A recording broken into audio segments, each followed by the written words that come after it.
바람이.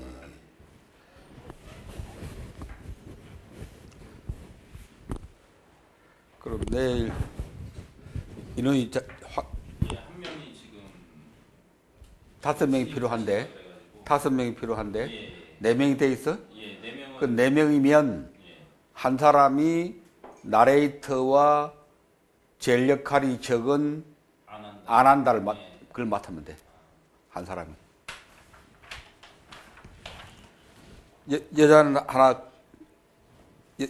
여자 출연자는 확보를 했어요? 예, 통신반 비군이 스님 오신다 그래가지고 김종길 거사. 여기 있네. 여기 있어요. 받았어? 있어?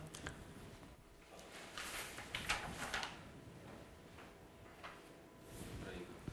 아,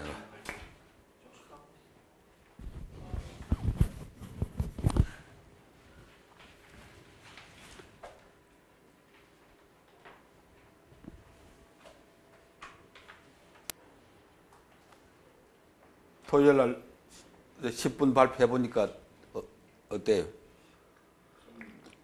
정신이 없더라고요. 정신이 없어? 예.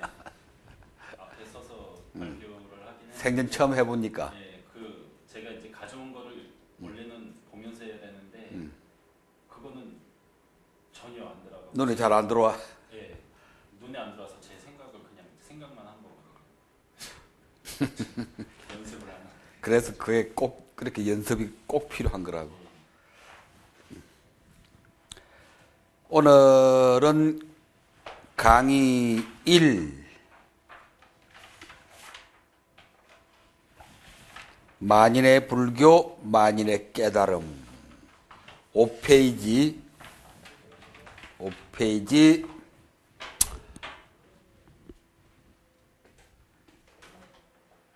서장 제일 처음 들어가는 서장 제목은 어머니 그리운 고향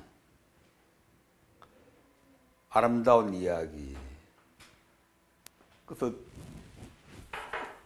이 글을 쓰는데도 그냥 처음부터 이런저런 소리 그냥 일반적인 그런 소리를 하는 게 아니고 반드시 자료가 되는 얘기를 먼저 제시하고 구체적인 어떤 사례를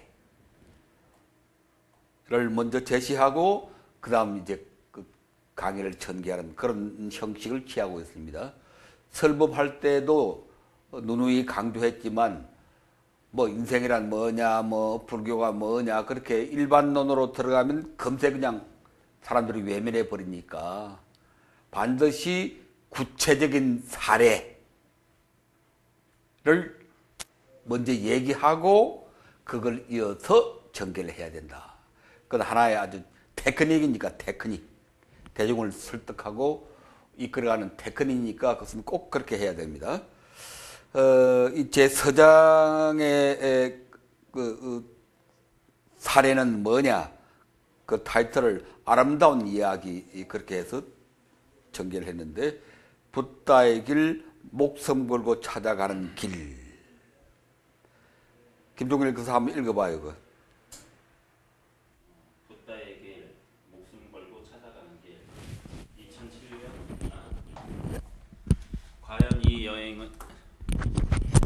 과연 이 여행을 무사히 끝낼 수 있을까? 어떤 돌발적인 일이 일어나지 않을까? 매일 어디서 자고 어디서 먹을까? 심한 병이라도 걸린다면 이번 여행이 마지막 길이 되지 않을까? 여행을 떠나기 전날에는 대체로 불안한 마음이 되기 마련이지만 비 오는 날이라서 감상적이 된 것 같습니다. 1년 전 경주를 떠날 때 다시 돌아가지 못할 경우를 생각해서 모든 것을 정리했습니다. 모든 것을 정리했다고 하니 좀 거창해 보이지만 나 같은 독살이에게는 책과 얼마간의 남은 돈을 어디에 기증해 달라는 한 줄의 글로써 충분했습니다. 이번에도 며칠 전 유언 편지를 델리에 유학하고 있는 두 제자에게 보냈습니다. 그들에게 3일마다 내 위치를 알리기로 하고 3일이 지나도 연락이 없을 때는 근방에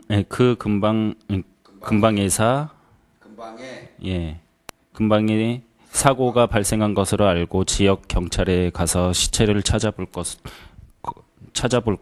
수 없다면은 화장해서 그 자리에서 재를 뿌려 달라는 것이 내용이었습니다. 내가 갖고 있던 현금 인출 카드를 그들에게 보내면서 필요한 비용을 해결해 달라고 했습니다. 참 간단하지 않습니까? 또 기우님 그다음 2009년 10월 구시나가로 가는 길 3시경에 빠뜨나 부처님이 밤늦게 법을 설하신 빠따리가마의 남쪽에 도착했는데 심한 피로와 허기와 발의 통증 때문에 더 이상 걸을 수가 없었습니다.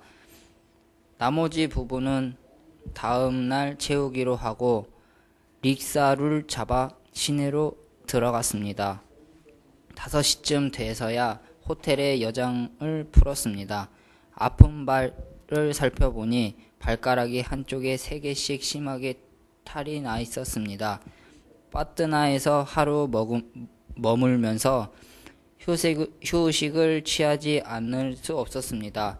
다음날 아픈 발 때문에 쩔뚝거리면서 전날 걷지도 못했던 길을 걸어갔습니다. 어느 순간부터 다시 발목이 심하게 아팠습니다. 약을 먹고 발랐지만 통증은 가라앉지 않았습니다. 아무리 아파도 붓다가 이 길을 걸었을 때 당했던 그 괴로움에야 견딜 수 있으랴 하고 자책하기도 했습니다.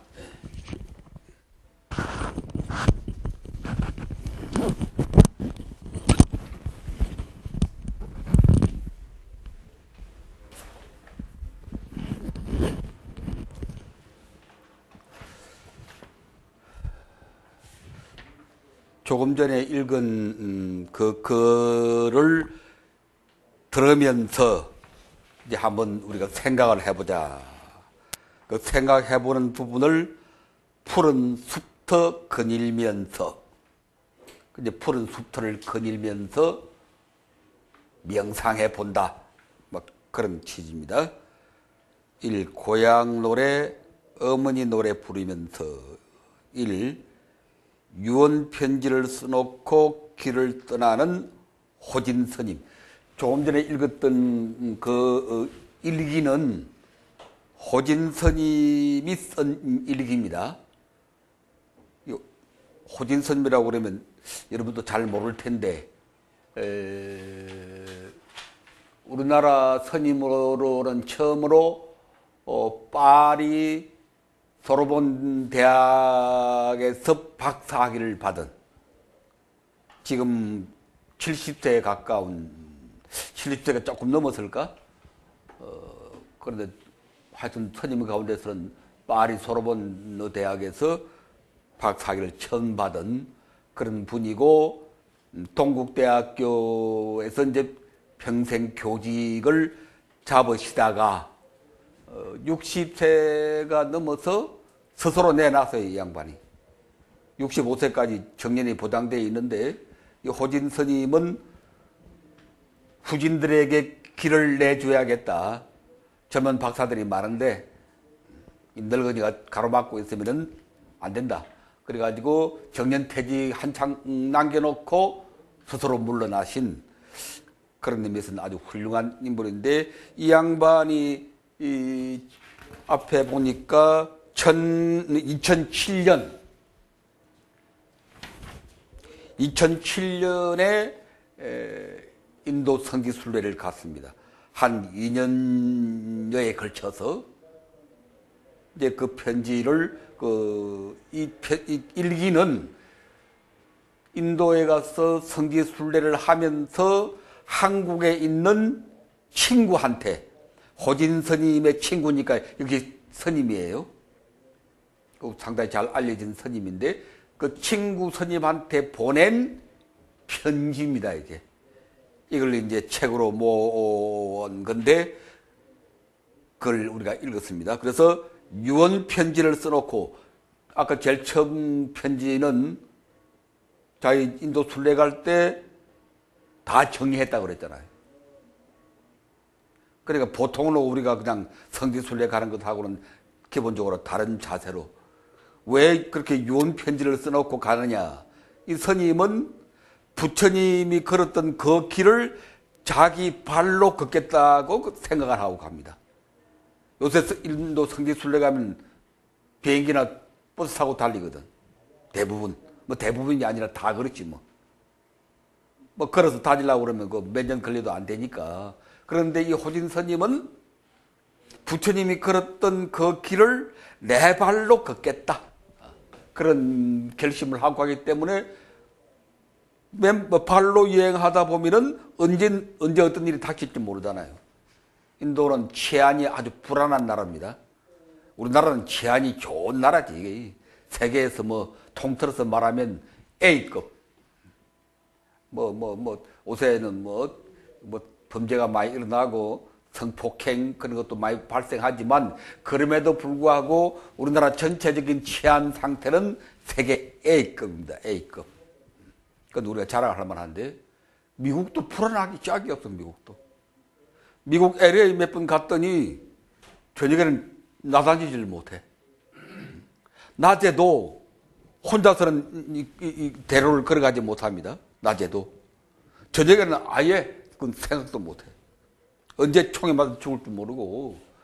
그 이제 LA 가서 음식점에 저녁을 먹으러 갔는데 그 음식점 입구에 경비원이 근총을 차고 경비를 쓰고 있더라고. 경찰이 아니고 그 고용한 우리나라로 말하면 청원 경찰 같은 그런 분이 근총을 차고 지키고 있더라고. 참 희한하대. 언제 갱들이 들어닥칠지 모른다 이거지. 그래서 뭐 수시로 그런 일이 벌어지고 그 경비원들이 총 맞아 죽기도 하고 그렇게 미국도 불안해요. 근데 우리나라는 뭐 아직 그 정도는 아니니까 참 좋은 상태인데 인도도 불안합니다. 인도도 불안한 나라입니다. 그래서 길을 걷다가 보면은 언제 어떤 일이 당할지 몰라. 그래서 이제 유언 편지를 써놓고 자기 재산 다 뭐 재산제를 할 것도 없지만 돈 좀 남은 거 뭐 어떻게 써라 해놓고 이제 갔다는 그런 얘기입니다. 다음 두 번째 편지를 보니까 심한 피로와 허기와 발의 통증 때문에 더 이상 걸을 수가 없는데도 2600년 전 부처님의 괴로움을 생각하며 부처님은 얼마나 고생했을까. 내가 이 정도 발 아픈 걸 가지고 이렇게 해서 되겠느냐. 자책하고 있는 칠순의 노학성, 호진 스님. 이런 것은 정말 우리 스님한테 배울 바가 많습니다. 배울 바가 우리가. 부처님이 2600년 전에 맨발 걸었잖아요. 그 길을 2600년 뒤에 나도 한번 뭐 맨발은 아니지만 발로 걸어보자. 이렇게 목숨 걸고 순례를 한다는 것은 정말 우리 불자로서는 대단히 높이 참 평가하고 우리가 본받아야 할 그런 분입니다. 친구 여러분, 무엇 때문일까요? 무엇 때문에 저 호진 스님은 대학 교수직을 스스로 포기하고 유언 편지까지 써놓고 목숨 걸고 인도로 길을 떠나는 것일까요? 무엇 때문에 피로와 허기와 발의 통증까지 무릅쓰면서 부처님이 걸어가신 그 길을 참고 걷고 또 걷고 있는 것일까요? 노래가 들려오군요. 저기 숲속에서 지금 우리가 푸른 숲을 거닐고 있으니까 저기 숲속에서 고향의 봄 노래가 들려오고 있습니다. 고향의 봄 알아요? 고향의 봄? 에? 친구 여러분, 우리 한번 같이 불러볼까요? 어린 시절 동심으로 돌아가 나의 살던 고향. 그 나의 살던 고향 그 노래 이름이 바로 고향의 봄이거든. 한번 불러봐요. 나의 살던 고향은 꽃피는 산골 복숭아꽃 살구꽃 아기 진달래 불긋 불긋 꽃대궐 차린 동리 그 속에서 놀던 때가 그립습니다. 친구 여러분, 어린 시절 생각나시죠? 우리 잠시 그때 그 시절로 돌아가 봐요. 고요히 눈 감고 순수하고 아름다웠던 그때 그 시절, 그 동심으로 돌아가 봐요. 그 동심으로 돌아가 가만히 생각해 보아요. 그때 그 시절 눈앞에 그려 보아요.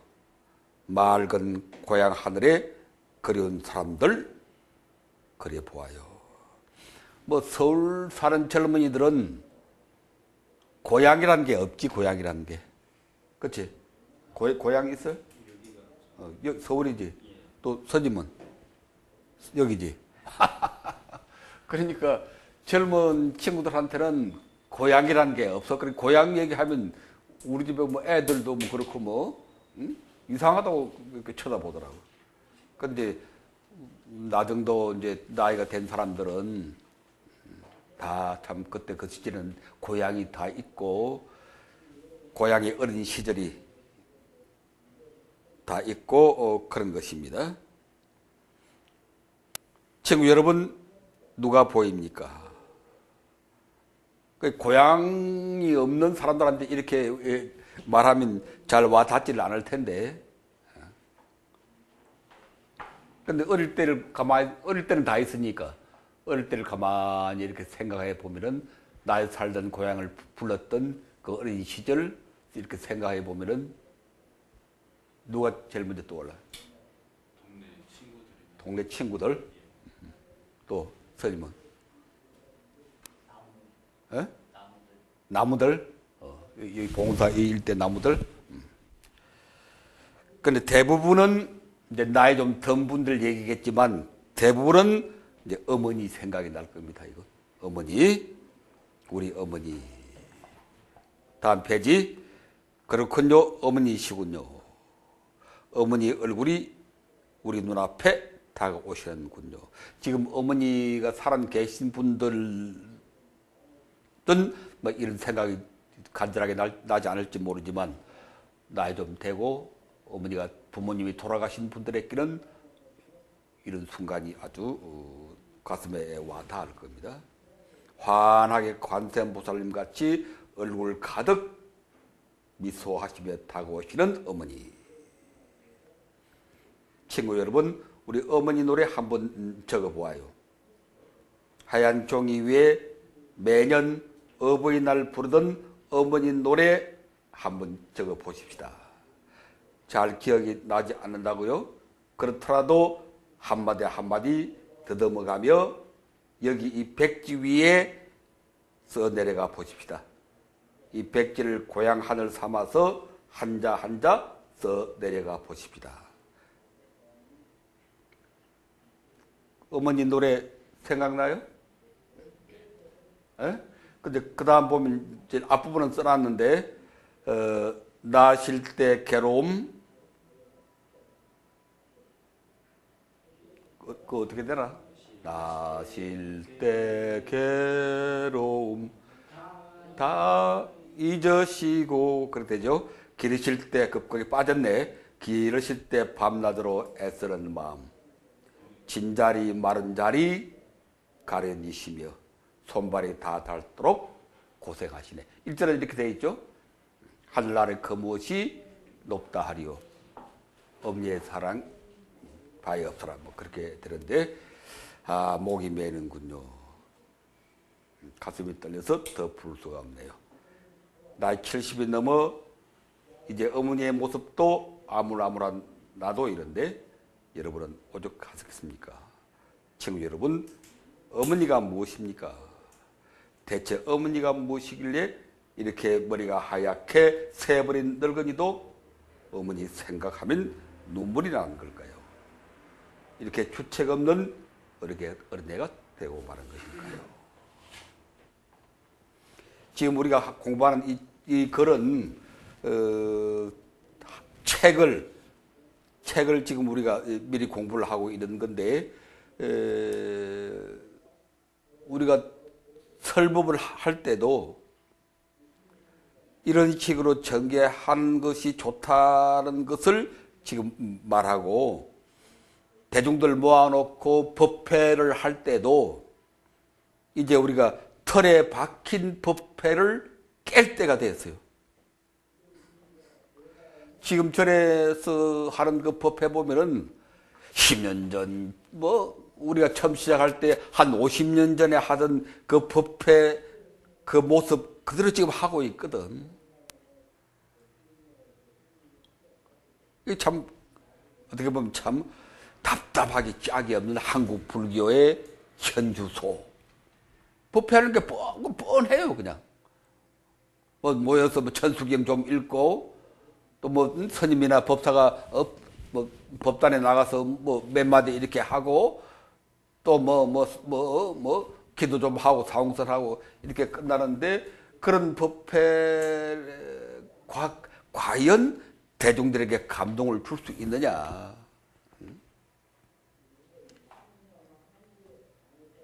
우리 불교는 이게 너무 변화할 줄 몰라요. 지난 토요일 날 우리가 설법도 쭉 해봤지만, 우리가 하는 그 설법 정도면 그런 대단히 진보된.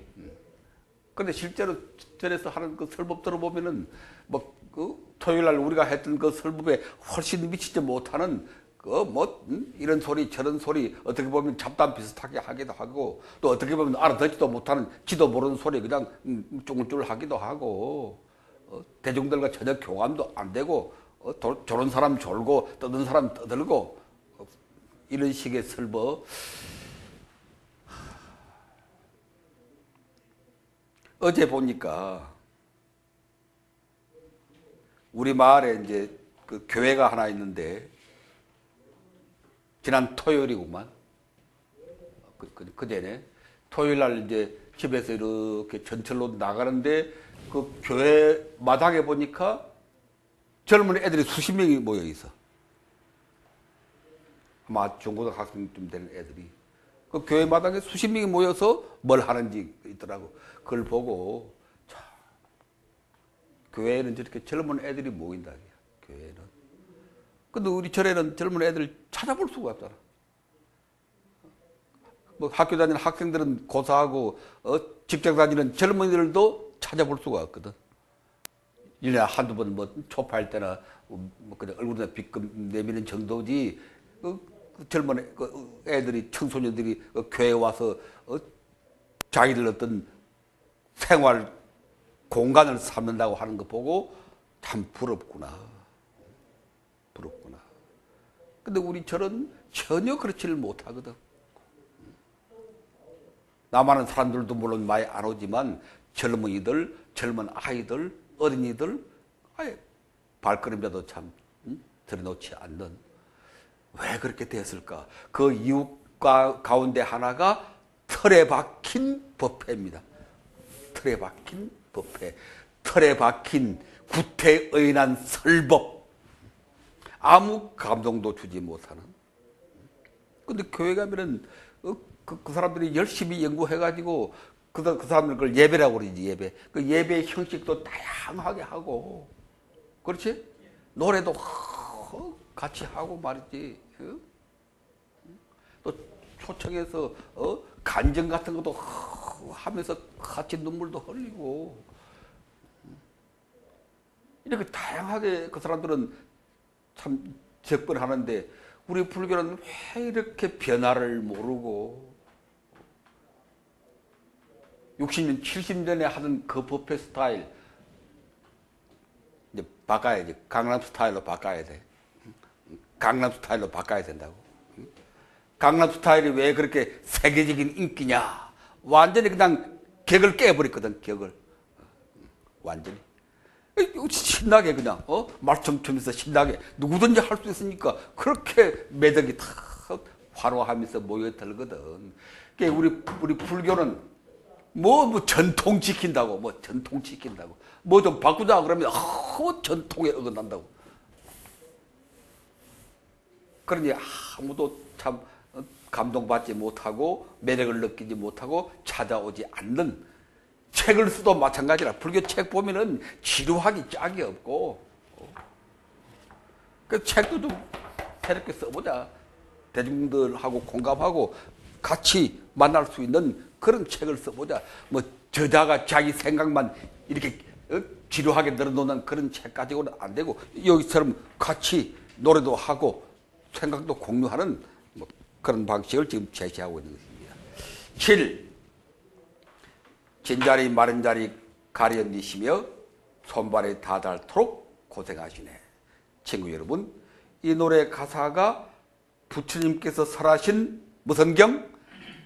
부모 은중경의 어머니 은혜 10가지 중에 나오는 말씀이라는 걸 다 알고 계시죠? 알고 있죠? 에? 몰라요? 우리가 어버이날 부르는 어머니 노래 그 가사가 어디에서 나왔는가 하니 그 유명한 부모 은중경,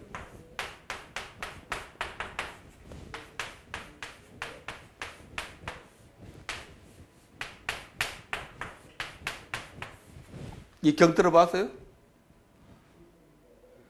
못 들어봐서? 부모님의 은혜가 무겁고 무겁다는 것을 설하신 경. 거기에 보면은 어머니의 10가지 은혜가 나와요. 어머니의 10종 대은이 나와. 10가지 종류의 크나큰 은혜. 어머니의. 선생님 생각나는 게 있어요? 10종 대은? 이거는 들어봐도 이건 잘 모르는데. 교수님이 저번에 그 운주사 얘기하시면서 얘기를 잠깐 하셨는데. 용주사. 네. 그렇죠, 그렇지. 제일 처음에 애를 베시는 은혜. 애를 베서 고생하시는 은혜부터 시작해가지고, 그 다음에 이제 나으시는 은혜. 그 고통을 무릅쓰고 나으시는 은혜. 근데 어머니들이 아기를 낳고 나면은 몸무게가 확 준다네. 뼈 무게가 확 준대. 뼈 무게가. 낳고 젖 먹이고 하면은 그다 영양분이 다 애한테 빠져나가가지고, 그래서 여성들이, 어머니들이 죽으면은 그 뼈가 새카맣다네. 남자들 뼈에 비해서. 왜? 영양분이 다 빠져나가가지고. 애들이 몇 살 때까지 옛날에 다 젖 먹고 살았으니까 다 빨아먹었다. 뼈 속에는 영양분까지 애들이 다 빨아먹었다. 그래서 여성들의, 어머니들의 뼈는 시커멓고 가볍고, 남자들 뼈하고는 다르다. 어떻게 해서 부모님이 이 경을 설하게 되었느냐? 어느 때 제자들을 거느리고 길을 가는데 뼈 무더기가 수북히 쌓여있더라고요. 그런데 부처님이 그 뼈 무더기를 보고 절을 하더라고요. 부처님이. 제자들이 놀라가지고 세존이시여, 어떻게 세존께서 뼈 무더기를 보고 절을 하십니까? 그러니까 부처님께서 저 뼈 무더기는 어머니의 뼈 무더기다. 어떻게 아십니까? 저 뼈 색깔을 봐라. 그러면서 쭉 설명을 하신 거라.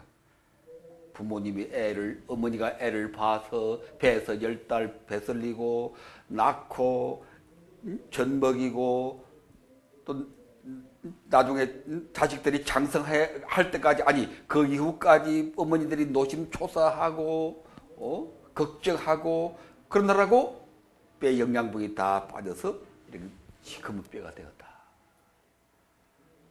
그러면서 이제 이 10가지 은혜를 설했거든. 이 얘기가 부모 은중경에 나오는데, 이 부모 은중경은 대성경전에 들어가 있습니다. 그래서 이제 일부 학자들은 이 부모 은중경은 부처님이 직설한 게 아니고 중국에서 지은 경이다. 말하자면 좀 심하게 말하면 가짜 경이다. 그렇게 이제 분석하는 학자도 있는데 그게 아닙니다. 그건 좀 잘 모르고 하는 얘기고 쌍류따 니까야에 보면은 이 경의 모델이 나와요. 쌍류따 니까야에 보면은 지금 말한 바로 그 얘기가 나옵니다. 근데 나도 그거 깜짝 놀랐다고.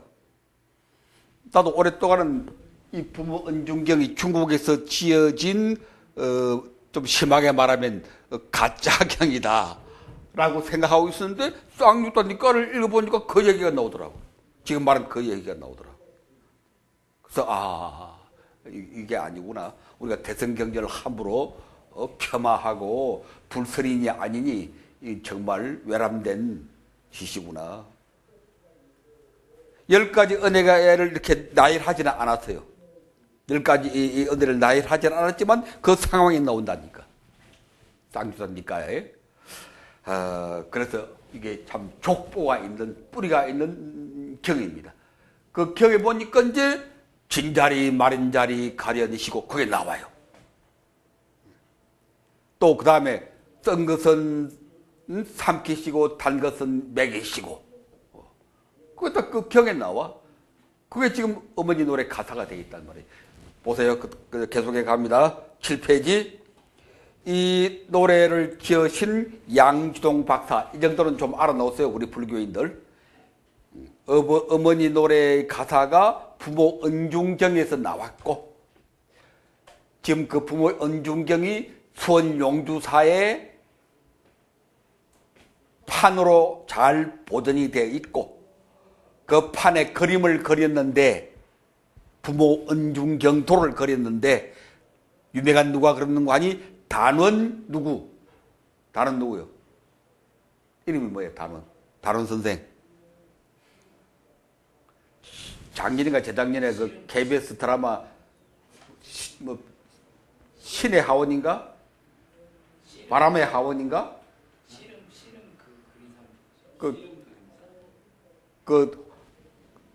문건영이가 남장 해가지고 나와서 제자가 된 생각나지?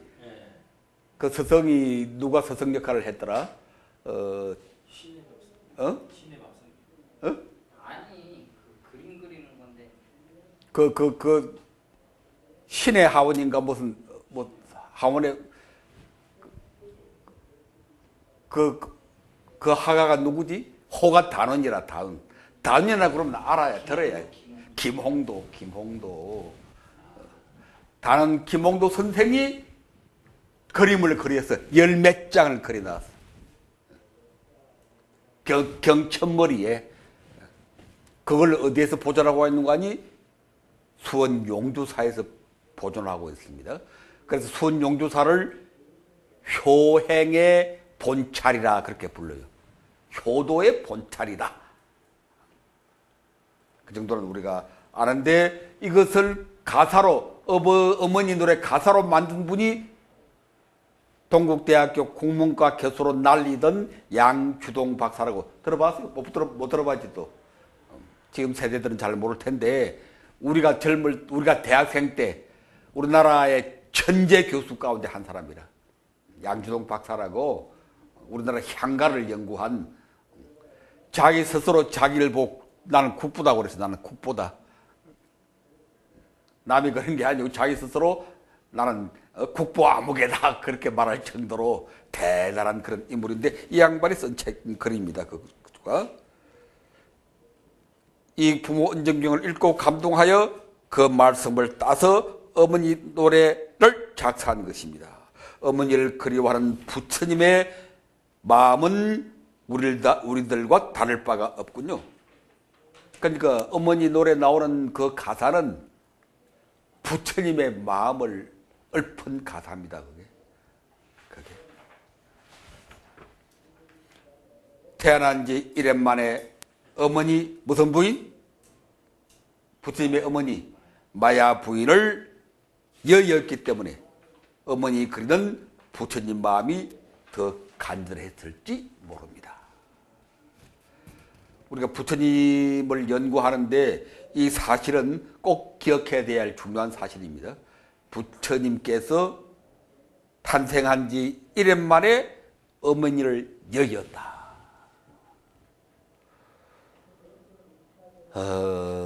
이 세상의 사람으로 태어나서 가장 큰 고통, 가장 큰 외로움, 거의 어머니를 잃는 거지 뭐. 어머니를 잃는 거지.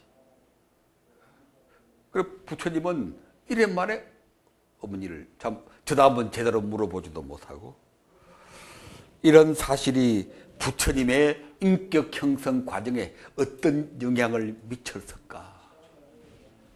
부처님을 괜히 힘격과 해가지고 하늘에서 뭐 뚝 떨어진 것처럼 그렇게 하면 부처님 압니다. 부처님도 우리와 똑같은 인간이라고 하는 전제를 가지고 우리가 부처님께 접근을 해야 됩니다.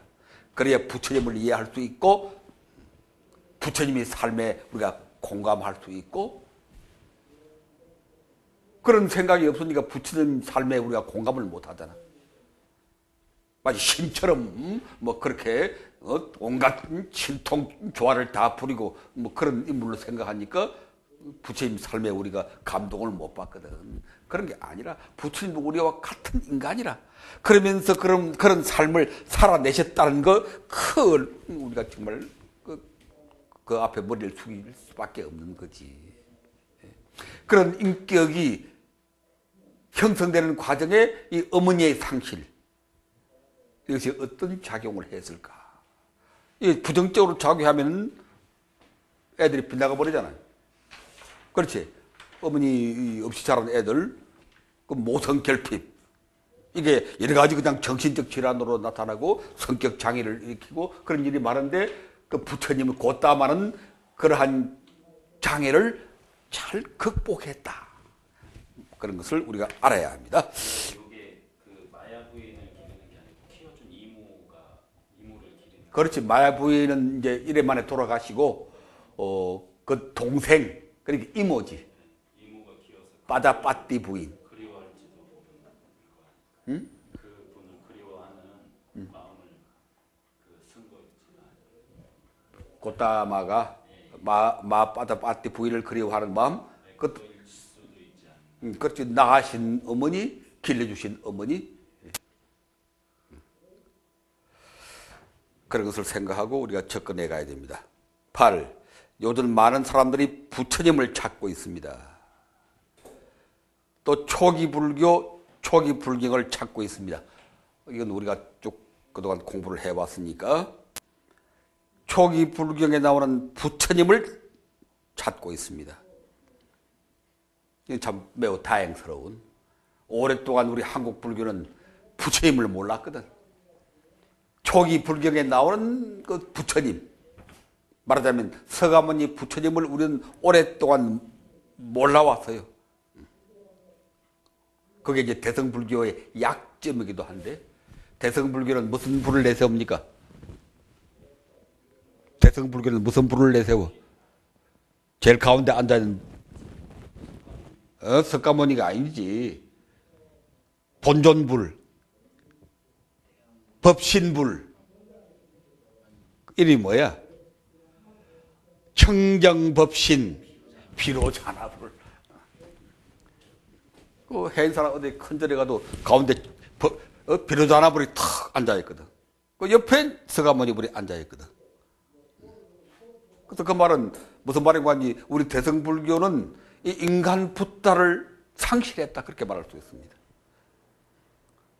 비로자나 영원한 부처님을 내세운단 말이에요. 법신불.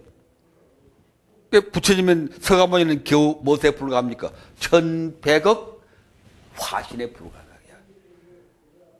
부처님의 본체는 따로 있고 서가모니는 하나의 화신에 불과하다. 이것은 매우 잘못된 그 대성불교의 치명적인 약점이기도 합니다. 거기에 비해서 남방불교는 지금까지도 서가모니 부처님을 그대로 모시고 있습니다. 그 남방불교가 끈질긴 생명력을 가지고 있는 원인 가운데 하나가 거기에 있다. 그들은 서가모니 부처님을 그대로 생각하며 계속하고 있다. 그런데 북방의 대성불교는 너무 잘난 바람에 그 인간 부다를 서가모니를 상실했다.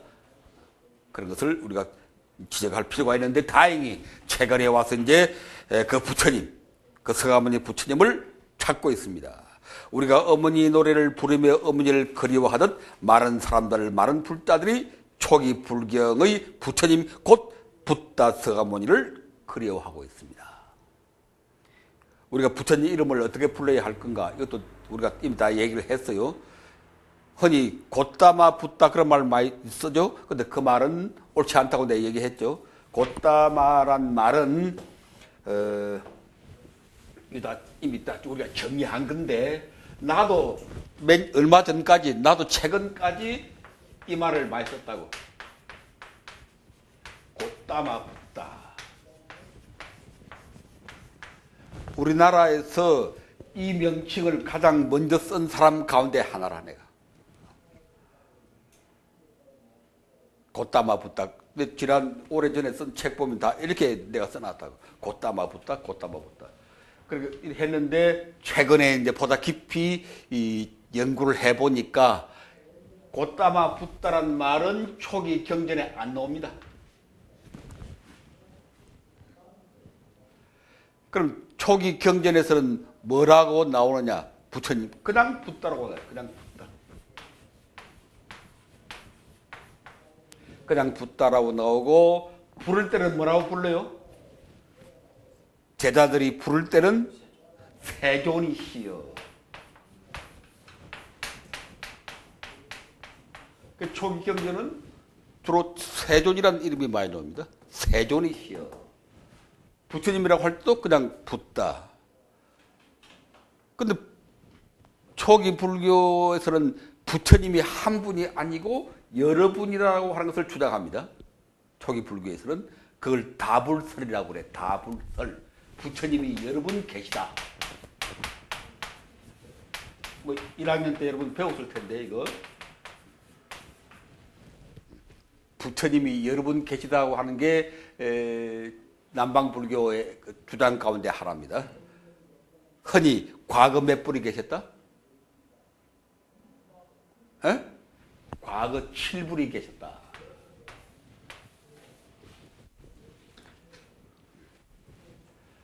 무슨 불, 뭐, 가섭불? 그런 말 들어봤죠? 가섭불 같은 이름. 그래서 과거 부처님이 계셨고, 그 다음에 서가모니 불이, 그래서 이런 부처님하고 이 부처님을 구분할 때는 뭐라고 불러야 하느냐? 그때는 붓다 서가모니라고 한다.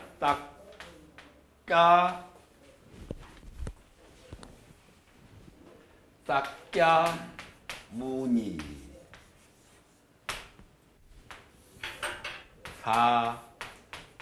사꺄무니 제대로 읽으려면 사꺄무니 이런 근데 붓다 사꺄무니라는 이름은 가끔 나오지 이 흔하게는 안 나오고 보통 그냥 붓다 아니 부를 때는 세존이시여 그렇게 부릅니다. 그래서 앞으로 우리가 부처님을 말할 때는 우리말로 부처님 그러든지 아니면 원어로 붓다라고 그러든지 굳이 구분할 필요가 있을 때는 붓다 사꺄문인데 이거 발음이 어렵고 이미 사꺄문이는 우리말로 뭐가 돼 있어요? 이건 우리말로 석가문이니까 이미 이렇게 돼 있으니까 그래서 우리가 부처님을 정식으로 부를 때는 붓다 석가모니 또는 석가모니 부처님 순수하게 우리말로 부를 때는 석가모니 부처님 또 부다란 명칭을 쓰고 싶을 때는 붓다 석가모니 이렇게 명칭을 부르는 게 좋겠다. 곧다마란 명칭은 곧다마 붓다란 명칭은 없다 경전에. 그럼 곧다마는 뭐냐? 좀 쉬어? 테이프 갈고 6페이지 부처님 칭호 다시 한번 정리하면은 보통 부를 때는 초기 경전에서는 붓다. 제자들이 부를 때는 세존이시여. 정확하게 이름을 구분해서 부를 필요가 있을 때는 붓다 석가모니. 우리식으로 말하면 석가모니 부처님. 또는 뭐 한자식으로 표현하면 불타 석가모니.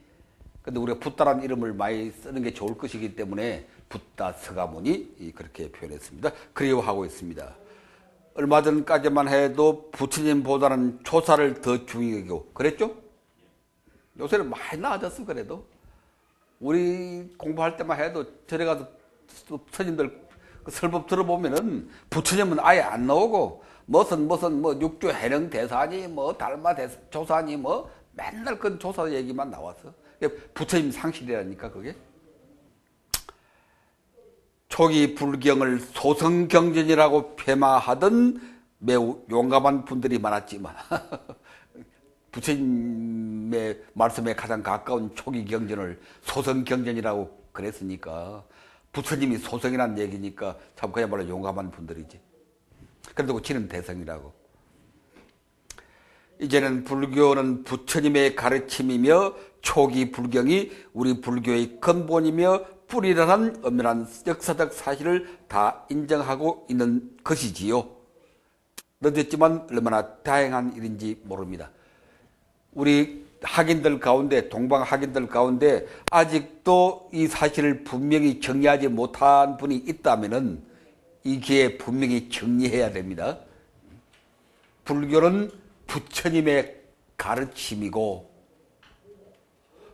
그 부처님은 석가모니 부처님이시고 붓다 석가모니이고 그 가르침은 초기 경전에 기록되어 있고 그것이 우리 불교의 바탕이다.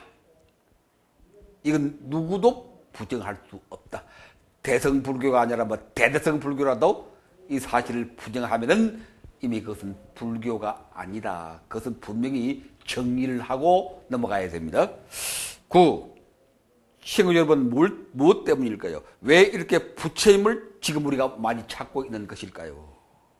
왜 이렇게 오랜 세월을 까맣게 잊어왔던 부처님, 초기 불교, 초기 불경을 많이 찾고 있는 것일까요? 우리 삶이 고달프기 때문일까요? 우리 사회가 너무 혼란스럽고 살벌해져 가고 있기 때문일까요? 우리 한국 사회가 방향을 잃고 헤매고 우리 민족의 분단과 정오가 너무 뿌리 깊어 더 인내할 수 없는 상황까지 몰린 때문일까요? 우리 불교의 현실이 너무 곤궁하고 희망이 없어 보이기 때문일까요? 때문일까요? 그렇게 물었지만 실제 그렇다는 얘기지. 실제 그렇다. 자식이 고달프면 어머니 그리워하고 나그네가 공고하면 고향 생각하듯 아까 우리가 어머니 노래도 부르고 고향 봄도 불렀는데 그래서 지금 우리가 부처님 초기 불교, 초기 불경 하고 찾고 있는 것이 아닐까. 우리 현실이 너무 고달프기 때문에 우리 민족의 현실도 고달프고 특히 우리 불교의 현실이 너무 고달프기 때문에 아까도 말했지만 절에 젊은이들이 발을 들여놓지 않을 정도로 사람들로부터 멀어져 버린, 그건 좋게 표현한 것이고 사람들로부터 버림받은 불교, 이런 절망에서 희망을 찾으려고 하는 몸부림이 아닐까, 그런 얘기입니다. 친구 여러분, 어머니와 고향은 우리들의 영원한 생명의 모성이고 모체입니다. 진짜 모성이란 말, 어머니와 고향은 우리 생명의 영원한 모성이고 모체이다. 우리는 지친 몸을 이끌고 언제든지 어머니 품속으로 돌아가 안길 수 있고 상처받은 가슴으로 고향 마을로 돌아가 기댈 수 있지요. 어머니 품속에서 우리는 위로받고 새로운 생명의 동력으로 지친 우리 영혼을 충전시킬 수 있고, 고향 하늘 바라보며 우리는 천진 동심을 회복하고 새로운 희망으로 다시 시작할 수 있는 것이죠. 그래서 어머니하고 그래서 고향을 찾는 것이다. 공감이 됩니까? 어머니는 언제든지 안길 수 있는, 또 고향은 언제든지 그리워하며 동심으로 돌아갈 수 있는, 본래 자리로 돌아갈 수 있는 어머니와 고향, 그것이 우리에게는 부처님이고 초기불교다. 그래서 찾는 것이다, 그런 뜻입니다. 친구 여러분, 부처님은 우리들의 영원한 모성이며 모체이십니다. 거기에 줄 그어 놓으세요. 부처님은 우리들의 영원한 모성이시다.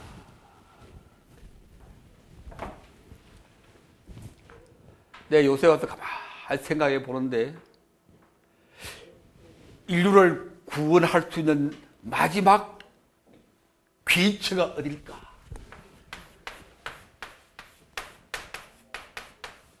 우리를 구제할 수 있는 마지막 귀처. 생각해 봤어요?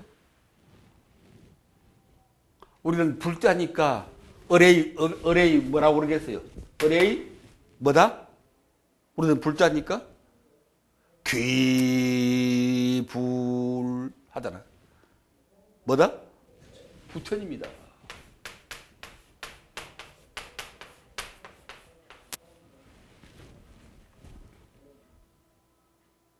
근데 부처님의 귀체는 어딜까?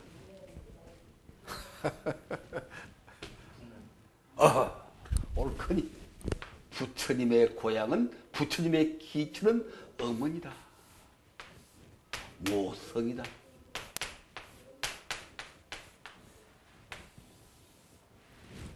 아주 중요한 사실입니다. 부처님의 귀처란 말 처음 들어봤을 거라고, 여러분들이. 맨날 부처님께 귀합니다. 귀불양족존 거룩한 부처님께 귀합니다. 그렇게만 맨날 했지, 부처님은 어디에 귀할까 생각을 안 해봤을 거라고. 근데 부처님도 인간이라고 그랬잖아. 비로자나 법신불 이전에 부처님도 인간이시거든. 그럼 그 인간 부처님은 누구에게 귀하느냐? 무엇에 귀하느냐? 어머니에게 귀한다. 모성에 귀한다. 결론은 우리 인류의 영원한 구원의 귀처는 모성이다. 그래서 어머니가 위대한 것입니다.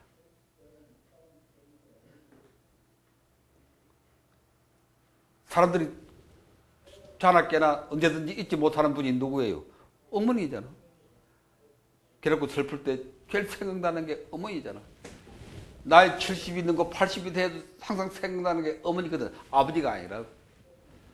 아버지에 대해서는 남자들은 되게 별로 안 좋은 그런 선입관을 많이 가지고 있다고. 아버지에 대해서.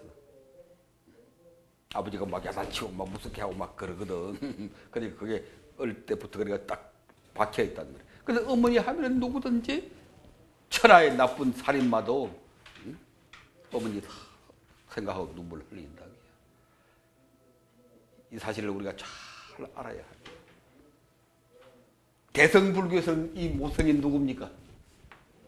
대성불교에서는 이 모성이 누구야? 관세음보살.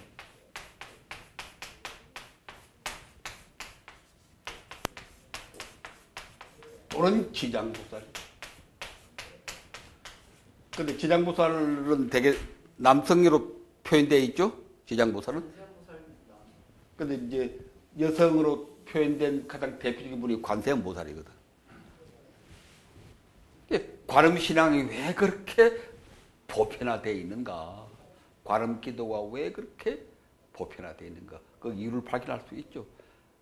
관세음보살은 우리 불자들의 영원한 모성이다. 근데 남방불교에서는 이제 관세음보살을 인정하지 않는다고 그러니까 그건 조금 불행한 얘기인데, 천주교의 큰 강점 가운데 하나가 천주교의 예수와 더불어 누구를 내세워? 성모 마리아. 천주교에서는 예수보다는 도리어 성모 마리아를 내세운다고. 그렇지? 아베 마리아. 그 노래 들으면 뭐 우리는 개돌하고 관계없는 사람들이라도 아베하고 그 노래를 들으면 눈물이 나고 구원을 느끼거든. 그게 천주교의 강점이고 우리 대성불교의 강점, 이 관세음보살. 이걸 알고 해야 돼. 왜 이 중요한가? 우리들의 영원한 구원의 귀천은 모성이고 그건 우리 대성불교에서는 관세음보살이다. 관세음보살 신앙을 더욱 확대시켜야 하는데 그 관세음보살이 곧 부처님이다. 네? 부처님이 모성이다. 물론 우리가 부처님을 표현할 때 사생자부 아버지로 표현하지만 더 깊이 들어가면 부처님은 우리들의 모성이시다. 모체이시다. 초기 불교는 우리들의 변함없는 마음의 고향이다. 그러니까 까닭에 부처님과 초기 불교, 초기 불경은 우리 생명의 영원한 원천이며 뿌리이며 귀처이다. 나와 친구들, 우리 동포들, 우리 민족의 영원한 생명의 원천이며 뿌리이다. 지금 우리 불자들에게만 해당되는 게 아니고 우리 역사는 불교의 역사니까 우리 민족이 돌아가야 할 구원의 품은 부처님이다. 그렇게 우리가 되찾아내야 된다. 우리 역사를 통해서 다시 살려내야 된다. 2000년 동안 우리가 그렇게 살아왔으니까 최근에 와서 한 200년 전부터 천주교 들어오고 기독교 들어오면서부터 그게 이제 손상을 받고 지금은 거의 상실되어 버렸지만 그러니까 우리 민족이 지금 이렇게 표류하고 있지만 정신적으로 그걸 되살려내야 된다. 그게 우리들의 책임이다. 우리 어머니를 우리 모성을 되찾아내야 된다. 불교를 통해서 그런 뜻입니다. 10일 최고 여러분 눈 감고 가만히 마음속에 새겨보세요. 그리고 작은 목소리로 읊어보아요. 같이 한번 읊어봅니다. 9페이지 제일 위에 같이 한번 시작. 부처님은 우리들의 영원한 모성. 지치고 고달픈 우리 영혼 포근히 안아주시고 초기 불교는 우리들의 영원한 고향. 천진난만한 생명 에너지 채워주고. 아주 멋있는 말이죠. 왜 부처님, 서가모니 부처님 우리가 찾고 초기 불교, 초기 경전 찾는가? 그 잘 몰랐던 분들 여기에서 그 분명한 이유를 발견할 수 있을 것입니다. 12. 친구 여러분, 부처님과 초기 불교는 우리들의 희망입니다. 우리가 다시 떨치고 일어설 수 있는 그 유일한 희망입니다. 조금 전에 내가 우리 민족의 부처님, 우리 민족의 모성을 다시 살려내야 된다. 요새 생각하면 참 기가 차는데 그 역사 드라마 같은 걸 봐도 요새 KBS에서 뭐 대왕의 꿈인가? 그 뭐 역사 그 김춘추 그 얘기를 하고 있고 작년인가? 또 한참 인기 있었던 선덕여왕 나왔던 그 뭐였지? 선덕여왕 같은 드라마? 고현정이 나왔던 선덕여왕이었던가? 그 이제 선덕여왕 지금 KBS 시작하고 있는 김춘추 그 선덕여왕 드라마를 가만히 봤는데 이거 완전히 그냥 가짜 중에 가짜고 이건 너무 잘못되었어. 선덕여왕이라고 그러면 거의 전적으로 불교거든. 선덕여왕이. 선덕여왕의 성장 과정이나 그 정신적인 세계나 그의 삶을 지배했던 게 90% 이상이 불교거든.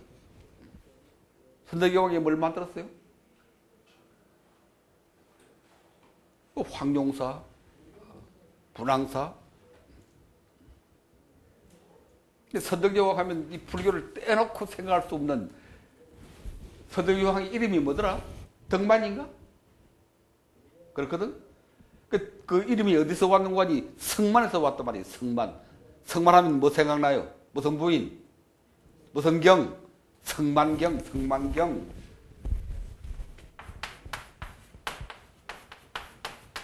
성만경이라는 경 들어봤어요? 대성경전 가운데 여성 중심경, 여자가 구원의 중심이 되는 경이 바로 이 성만경입니다. 그 경의 주인공이 성만이라고 하는 부인이라. 근데 그 성만에서 이름을 따가지고 덕만이라고 그랬다고. 선덕이라는 이름도 불교라고. 선덕, 진덕 다 그 불교라고. 그런데 그 드라마를 보니까 불교는 하나도 안 나와. 이놈 나쁜 놈들, 천하의 나쁜 놈들. 그 작가놈이 돌대가리인지 아니면 광신도인지 그 둘 중에 하나라. 아마 광신도라고 싶어. 광신도. 뭐 다른 뭐 이제 그 사극이나 그런 데에서 보면은 그 세종대왕 나왔을 때 뿌리 깊은 물인가? 세종대왕. 네, 뿌리 깊은 나무. 그것도 안 나왔지? 그 좀 나왔나? 나오다 말았습니다. 그 한글도 그 산스크리트어 불교와 깊은 관계가 있지. 관계가 있는데 그거에 대해서는 배제가 돼가지고 뭐 한두 마디 나오긴 나오더만. 예, 잠깐 나오고. 범어 사건 뭐 한두 마디 나오다가 그 세종대왕도 불교와는 떼놓을 수 없는 인물이거든. 이걸 다 정신적으로 배제해버렸단 말이야. 천하의 무도한 놈들이라. 그때 김춘추 대왕의 꿈인가 그것도 필시 그럴 것이라고 생각이 되어서 내가 보지도 않는데 가끔 이제 보려고 그러는데 과연 어떤 식으로 전개할지 이게 다 우리 불교도의 책임입니다. 민족의 정신을 상실해버린 이 현실을 바로잡아야 할 민족의 모성을 되찾아내야 할 우리들의 책임이다. 친구 여러분, 부처님과 초기부를 우리는 우리들의 희망이다. 우리가 다시 떨치고 일을 수 있는 그 유일한 희망입니다. 그래서 우리는 이렇게 절절하게 부처님을 그리워하고 또 초기불교, 초기불경을 애타게 찾고 있습니다. 부처님과 초기불교, 초기불경으로 돌아가려고 열망하고 있습니다. 이런 열망을 가져야 됩니다. 그런데 우리 학인들 가질 때 이런 생각이 아직도 제대로 없는 분들이 많을 거라. 이게 무슨 소린가 하고 대성이 제일인데 뭐 그런 생각이나 하고 대성을 절대로 부정하는 게 아닙니다. 대성을 높이 평가하는데 대성이 대성으로 빛을 내려면은 이걸 찾아야 돼. 부처님과 초기 불경, 초기 불교를 찾아야 한다. 그래야 대성이 꼽힌다. 왜? 이게 우리 뿌리이기 때문에. 그래서 호진 스님은 유언 편지를 써놓고 인도를 찾아 떠나고. 그래서 그러는 거라고. 호진 스님 같은 분은 뭐 조계종의 스님이니까 선불교 중심이라고 할 수 있는데 그럼에도 불구하고 심한 피로와 허기와 발의 통증을 무릅쓰고 부처님 걸어가신 그 험한 길을 목숨 걸고 걸어서 가고 있는 것도 부처님 찾기 위해서. 왜? 그것이 우리의 바탕이고 희망이기 때문에. 우리 불교 어떻게 이렇게 세울까 고민하는 분들은 여기서부터 출발해야 된다. 그래서 지금도 수많은 사람들이 부처님을 찾아 성지순례 길을 떠나고 있습니다. 그 길에서 그 땅에서 부처님 한 번 만나보려는 친견하는 절박한 여문을 안고 떠납니다. 아가본 분들은 잘 모르겠지만 성지순례를 가보면은 어느 자리에선가 반드시 크게 눈물을 흘린 데가 나옵니다. 개인에 따라서 장소는 다르지만 룸비니에서 그럴 수도 있고 뭐 베살레에서 그럴 수도 있고 와라나시에서 그럴 수도 있고 장소는 다르지만 반드시 크게 눈물을 흘리는 때가 나와요. 그게 바로 이제 부처님과의 만남이거든. 정신적인 만남, 영적인 만남이거든. 그게 그렇게 중요한 것입니다. 기원전 544년 2월 보름. 이게 무슨 날이죠, 이게? 기원전 544년이 무슨 해에 이게? 부처님 돌아가신 해지. 태어난 건, 이건 뭐 수십 번 더 얘기했네. 태어나신 거는 기원전 624년. 성도하신 것은 기원전 589년. 돌아가신 것은 기원전 544년. 이 세연대는 꼭 기억해 두야 한다 그랬잖아요. 외삭하달 보름날. 초기 경전에는 세 사건이 다 같은 날이라. 태어나신 것도 외삭하달 보름날. 성도하신 것도 외삭하달 보름날. 돌아가시는 것도 외삭하달 보름날. 우리식으로 계산하니까 뭐 2월달 뭐 보름이다 그래가지고 지금 전통적으로 2월 보름을 열반절로 산거든. 2월 보름을. 그러나 이제 정식으로 따지면 외삭하달, 그건 인도 달력이니까 우리하고는 같지 않습니다. 구시나가라 사라쌍수 언덕, 부처님의 죽음이 목전에 가까웠을 때 아난다 비구와 제자들은 애타게 부처님께 물었습니다. 세존이시여, 세존께서 큰 열반에 드시면 저희들은 어떻게 세존을 배울 수 있겠습니까? 이게 얼마나 절실한 문제입니까? 우리는 부처님 육신을 못 봤으니까 뭐 돌아가시면 돌아가시는 보다 하지만 이 사람들은 자기 아버지 어머니처럼 부처님을 보고 지냈던 사람이니까, 그게 귀해하면서 살았던 사람들이니까 부처님 돌아가신다고 그러니까 얼마나 절박하겠어. 부처님 돌아가시면 우리는 어디서 부처님을 봅니까? 부처님께서 아난다여, 내가 열반에 든 뒤에 믿음을 가진 선남자 선녀들이 칭견하고 절박함을 일으켜야 할 네 군데 장소가 있다. 사성지가 있다. 어디입니까? 여기서 얘네가 태어나셨다. 어디? 룸비니 동산. 여기서 얘네가 위없는 바른 깨달음을 이루셨다. 어디? 보드가야. 여기서 얘네가 위없는 법바퀴를 굴리셨다. 어디? 와라나시. 여기서 얘네가 남김없는 열반에 드셨다.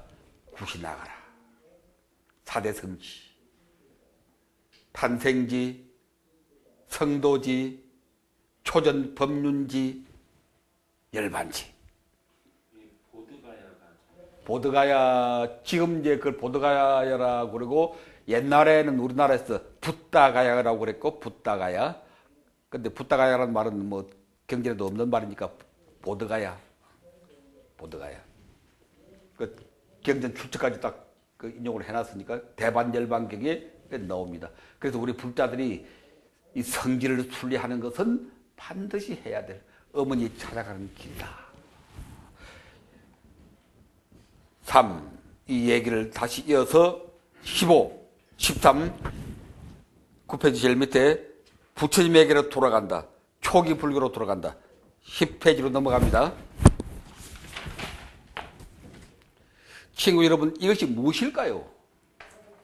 어떻게 하자는 것일까? 부처님께로 돌아간다, 초기 불교로 돌아간다는 것이 뭘 어떻게 하자는 것입니까, 지금? 얼마 전 동영상 대열반을 우리가 봤잖아요, 지난번에. 여러 카페에 올린 적이 있습니다. 몇 년 전에는 우리는 선우의 임동숙 국장하고 협력해서 만든 작품인데, 부처님의 마지막 낮과 밤이라는 제목으로 주제를 삼아서 부처님께서 돌아가시는 과정과 열반의 의미에 관해서 한번 생각해 본 작품입니다. 그 작품이. 지금까지 유튜브에 올렸더니 지금까지 싸이는 뭐 강남 스타일은 뭐 2억을 넘겼다고 그러는데, 싸이는 이 동영상 이 이제 대열반은 유튜브에 올렸더니 지금까지 약 16,000건. 종교 동영상 가운데서는 랭킹 1위. 기독교까지 포함해서. 세계 30몇 개국에서 이것도 이 동영상 대열반도 지난번 우리 MT 가서 보았던 바로 그 동영상 30몇 개국에서 약 16,000명. 대단한 일이지. 불교 사상 참 일찍이 없었던. 대중들의 반응은 대단했습니다. 올린 지 20일 만에 3,000여 명, 이건 옛날 얘기고만, 또 많이들 퍼날랐습니다. 눈물 난다. 나도 저 부처님같이 살고 싶다. 많은 불자들이 이렇게 댓글을 올리고 있다. 상박한 우리 불교 집안 사정을 감안하면 이것은 실로 놀라운 반응이다. 그런데 초기 불자를 연구하는 어떤 모임의 한 누리꾼은 이런 댓글을 올렸습니다. 부처님께 공양 올린 대장장이 쭌다는 내게 공양을 올린 이 공덕으로 하늘나라에 태어나고 장수하고 마침내 건세를 들 것이다. 이런 부처님의 축복을 듣고 감격해서 눈물 흘린다는 대목을 보고 이렇게 쓰고 있다. 쭌다는 이미 아라한인데 아라한이 어찌 눈물을 흘릴 수 있습니까? 근데 이런 댓글만 올린 게 아니고 그 누리꾼들이 주로 초기 불전 공부하는 누리꾼들이 사람들이 올린 댓글인데 제일 많이 이제 댓글 올린 게 비방한 게 부처님이 어떻게 비틀거리면서 구신나가로 가느냐, 그걸 제일 많이 비판을 했더라. 부처님이 부처님이신데 이미 생사를 다 초월하신 부처님이신데 그 동영상에 보면은 부처님이 비틀거리며 피땀을 흘리며 그렇게 나오거든. 그럴 수가 있냐고 이렇게 부처님 모독하는 거라고 그렇게 막 댓글을 달았더라고. 또 쭌다도 이 사람들 얘기는 쭌다가 이미 이 아라한이 됐는데 아라한에게 무슨 그런 뭐 슬픔이 있고 뭐 그런 게 있느냐 이렇게 댓글을 달았더라고. 최고 여러분 한번 생각해 보십시오. 새소리 무소리 들려오는 이 숲틀을 그리면서 한번 곰곰이 생각해 보십시오. 우리가 어머니께 돌아가는 것이 어린 아기로 돌아가겠다는 것일까요? 고향으로 돌아가겠다는 것이 어린 아이로 돌아가겠다는 것일까요? 친구 여러분, 우리가 부처님을 찾고 그리워하는 것이 우리 불교를 부처님 당시에 그때 그 시절 불교로 돌이키자는 것일까요? 이거 잘 들어야 합니다. 중요한 이건 질문입니다. 초기 불교, 부처님, 초기 불경, 조탁이야. 나도 그게 앞장선 사람들이고, 지금까지. 그런데 우리가 부처님께로 초기 불경으로, 초기 불교로 돌아가자는 것이 2600년 그 초기 불교로 돌아가자는 것이냐, 우리가. 그런 뜻인가? 어떻게 생각해? 그 초기 불교 시대의 그 상황을 다시 한번 되돌아보자. 다시 한번 되돌아보면서 지금 우리 불교를 새롭게 하고 바르게 하자는 거지. 그때 2600년 그 시절로 돌아가자는 얘기는 아니잖아. 돌아가 싶어도 그건 불가능한 얘기고. 그런데 지금 초기 불교를 대단히 열렬히 사랑하는 나머지 일부 초기 불교 하는 사람들이 마치 지금 우리가 지금 부처님 찾고 초기 불경 찾는 게 그때 그 시절로 돌아가려고 하는 것이냐 착각을 하고 있다. 그것은 아니다. 그래서 그때 초기 경전에 나오는 어떤 그런 교리에 어긋나면 이건 불교 아니다라고 그 사람들이 비판하고 있거든. 그건 아니다. 아주 매우 심각하고 중요한 그런 지적입니다. 초기 불교, 초기 불경을 존중하고 찾는 것이 우리가 초기 불교의 아라한이 되자는 것일 거예요. 이것도 아주 심각한 질문입니다. 지금 초기 불교 주장하는 그 사람들, 초기 불전파들, 그 사람들은 지금 아라한 불교를 내세워. 수행을 해가지고 아라한 되는 게 자기들의 목적이라. 그건 아니다.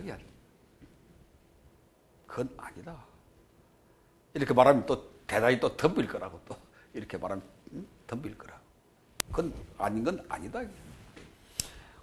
지금 우리가 아라한 되자는 거예요 지금? 아라한 되자는 건가 지금 우리가? 지금 우리가 다시 아라한 불교를 하자는 것일까? 지금 우리가 근본주의자가 되자는 것일까? 초기 불전하는 분들에게 다시 한번 경고하는데 근본주의자가 돼서는 안 됩니다. 초기 불교만이 진리고 초기 불교만이 정통이고 그 이후의 불교는 아니고 대성불교는 더더욱 아니고 성불교는 더더구나 아니고 그게 바로 근본불교주의자들 생각인데 그것은 너무너무 잘못된 것이니까 단호히 그런 생각은 버려라. 지금 우리 인류가 큰 위기에 부딪히고 전쟁이 끊임없이 벌어지는 것은 어떤 사람들 때문입니까? 근본주의자들 때문이라. 그렇지? 기독교 근본주의자들. 이라크 전쟁을 일으킨 장군인들이 부시를 앞세운 미국의 근본주의 기독교 신자들이거든.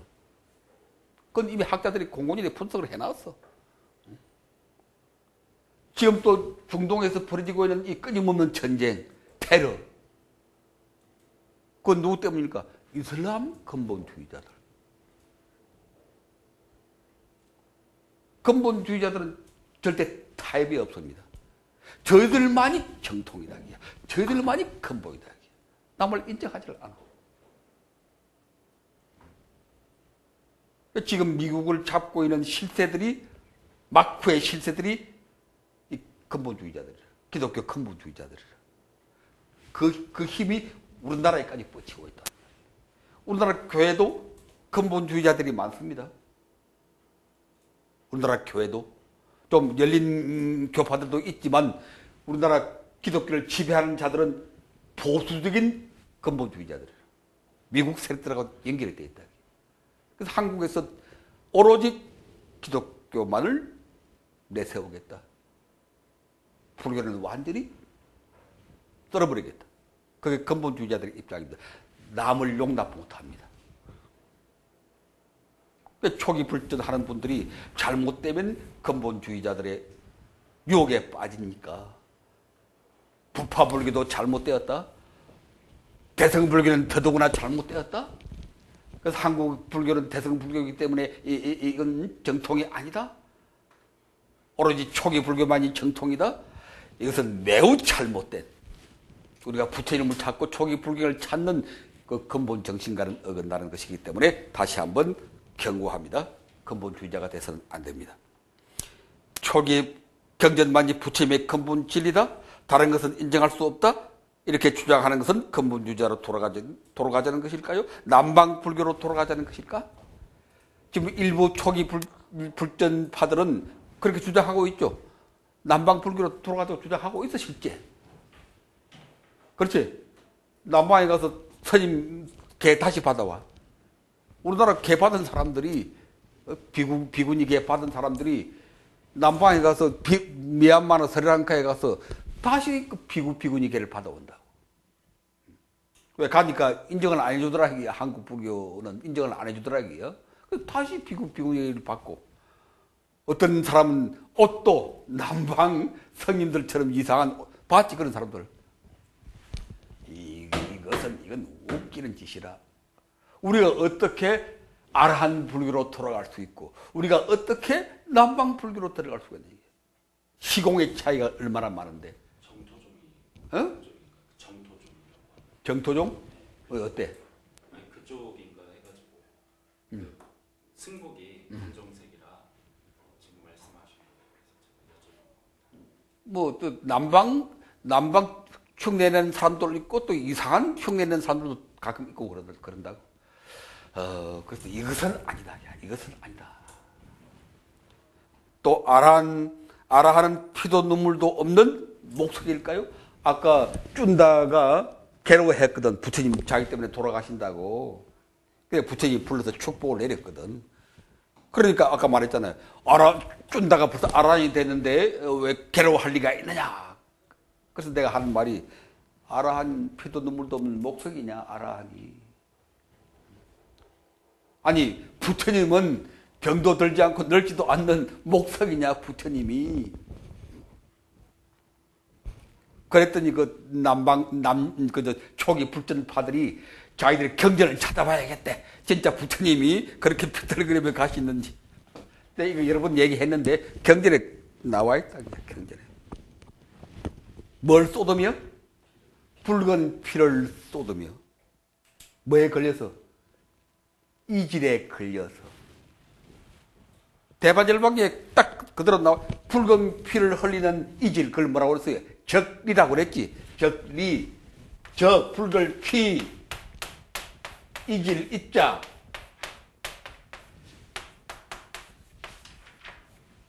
초기 불전파들이 그렇게 숭상하는 초기 경전, 그 가운데서도 가장 중요한 대반절방경에 저렇게 나와 있단 말이에요.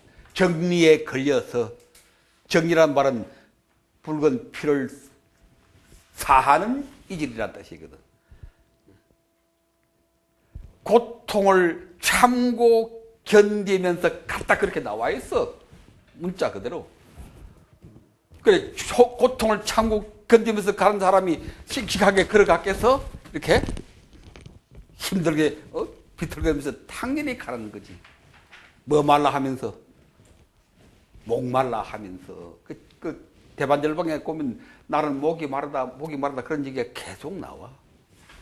그럼 부처님이 왜 그랬어? 그럼 부처님 저희들 생각대로 하면 부처님은 아프지도 않고 피도 쏟지 말아야 되고 땀도 흘리지 말아야 되고 참고 견디지도 말아야지. 부처님은 아라한 큰 잘못된, 부처님도 인간이고 아라한도 인간이다. 에이 참 멍청한 친구들. 스승의 죽음 앞에서 한 줌 눈물을 흘릴 수 없는 것이라면 또 자신의 잘못 때문에 죽음을 맞게 된 스승으로부터 그들은 이 공덕으로 마침내 왕이 될 것이다. 이런 축복의 말을 듣고도 가슴 미어지는 감격이 없다면 준다가 얼마나 괴로워했겠어요. 고의적인 것도 아니지만 자기 때문에 부처님 돌아가게 되었잖아. 그래 부처님이 불러서 그들은 앞으로 권세를 누리는 왕이 될 것이다. 그런 축복을 내렸을 때 감동이 없겠느냐 이야. 감동이 맹숭맹숭 하겠어? 응? 에이 참. 이런 아라하는 대체 무슨 의미가 있는 것일까? 이런 상황에서도 눈물 한 방울 흘릴 수 없는 목석 같은 아라하는 무슨 쓸모가 있느냐 그런 얘기야. 도대체 아라한이 그런 존재냐 이야. 아라한 욕보이지 마라 이야. 어쩌다가 아라한이 이런 목석 같은 존재로 되고 말았을까요? 부처님은 대비 헌신이신데 아라한은 사랑의 헌신자들인데 여러분 잘 알아야 됩니다. 아라한의 본질이 다 초월하고 다 멸에 없애고 아무 감정도 없이 그런 분이 아니라 부처님은 대비 구원이시고 아라한은 사랑의 헌신자들이다. 본래 초의 경전에 그렇게 나와 있어.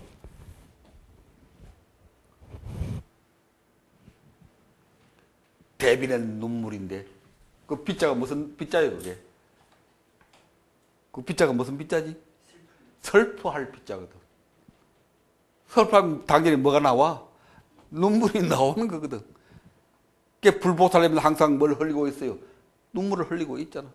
관세음보살도 지장보살도 눈물 흘리고 있잖아. 그러니까 부처님이 눈물 흘리고 아라한이 눈물 흘리는 것은 너무나 자연스러운. 그게 집착의 눈물입니까? 그게 무슨 눈물이야? 대비의 눈물이지. 중생 사랑하는. 이걸 못 알아듣고, 이걸 못 알아듣고. 어머니 마음은 자식들을 가슴에 안고 아파하는 뜨거운 마음, 그게 부처님 마음이고 그것이 아라한 마음이고. 자, 오늘은 여기까지 해야겠네.